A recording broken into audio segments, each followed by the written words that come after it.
Go ahead, Wayne. I know you got a good one. No, I was just thinking about talking about prophecy and vision and all this. Too many times we try to figure out prophecy ourselves and the vision. So a lot of times when God puts something, gives us a vision, if we would let Him tell us the whole vision, that's the problem. You know, we get a little bit of it. God won't give it. This is Wayne talking now. God won't give you that vision all at one time. No, he don't. Because you couldn't handle it. That's right. You know Wayne can't. So That's right. Give it a little bit at a time. And the thing about this, you didn't wait for that to completely finish, like with our police. You got to wait for us to answer. That's right. Fully before you start expounding upon it. You know, but I think that's what's wrong with the world today. They get a little bit of vision in their head, they want to go haywire with it. Yes. That's all right. You know. I think that's what a lot of these television ministers do. You know, Yes. especially the one about sprinkling the water and sending that $1,000. You know, and there's millions of dollars put away because of that. That's a vision that they had that God's going to bless somebody else. And God don't do that. Well, isn't there some scripture? Yeah, right here, I'll read it to you right here. Yeah. The Bible says in Hebrews chapter 1, in many separate revelations, each of which set forth a portion of the truth, and in different ways. It says at sundry times in divers manners in the King James Version, but I'm reading you the Amplified Version. In many separate revelations, each of which set forth a portion of the truth, and in different ways God spoke of old to our forefathers in and by the prophets. In this last days, He spoke to us in the person of His Son. It's called piecemeal. What you're describing is piecemeal. I'm going to tell you what. I love Linda's cooking. Linda makes Rachel Ray. You know, Rachel Ray has those 30-minute meals. Linda's got Rachel Ray smoked. Because Linda was a single mom, and she worked, she'd come home, and she just had to go ahead and figure out ways to make meals fast.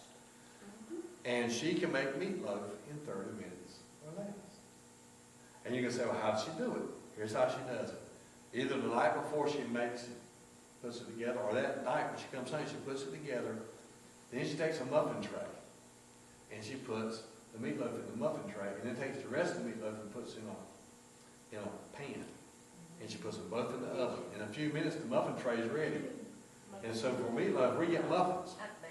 Yeah, we get muffin meatloaf, and the other's made for the next night, or if you want some more, if there's out the muffins. Now, I like that. I love her hamburger steak. Oh, man. And if you, honestly, if you haven't lived, you have one of her grilled cheese sandwiches, because she makes it on Italian bread, and she uses provolone and some other stuff, and she uses spices, and when you get through with her, I mean, it's like, wow. I thought I'd had some grilled cheese sandwich until I had this one. But the problem is now, I don't want to sit down at a meal. That fills me. It satisfies me.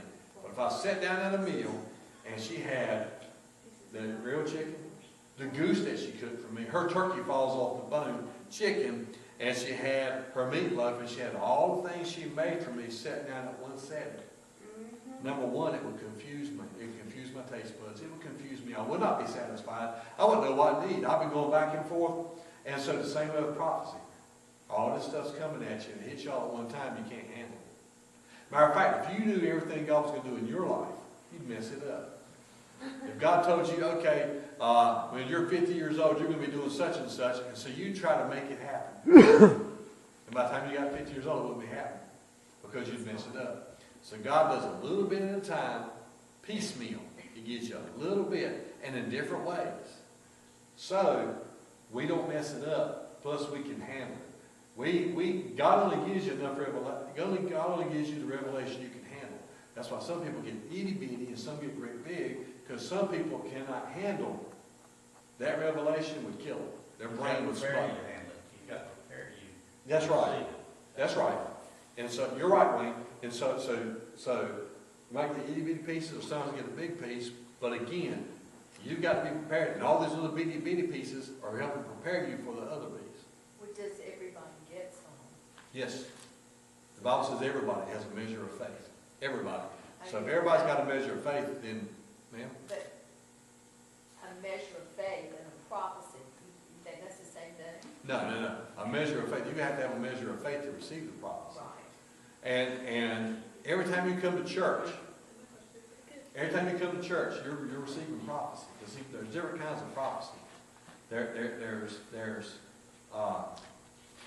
there's foreknowledge, okay? Like, I'm not saying just me, anybody preaches. Okay, there's foreknowledge and foreknowledge, two different things. Foreknowledge is what's coming. Okay? So when you hear, this is what's coming. But foreknowledge is what's happening right now. Both of those are prophecies. Foreknowledge is taking what's going on around us, breaking it down and saying, this is why this is happening, this is why this is happening. And foreknowledge is, this is what's coming. One is what's happening, one is what's coming.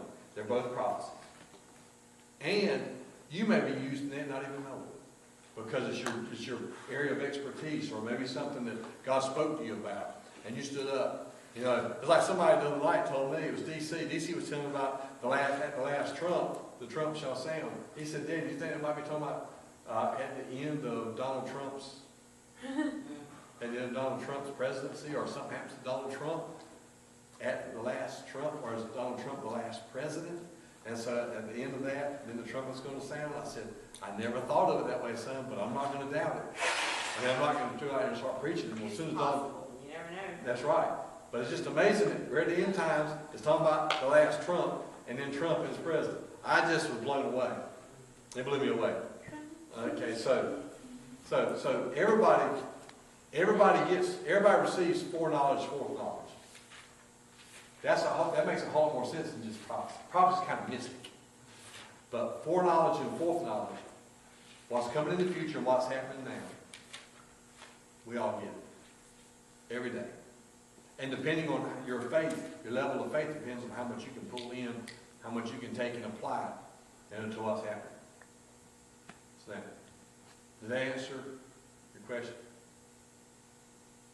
I'm trying not to chase the rabbit down the hole and bring him back up, but I keep wanting to chase him down bad. I want to chase that rabbit some kind of bad. That's why I need an outline. Keep me from chasing the rabbit. Okay. Any more questions? It doesn't work. No. No. Me and the rabbit, that rascally rabbit. Anybody else got any questions? Over this side. You got one?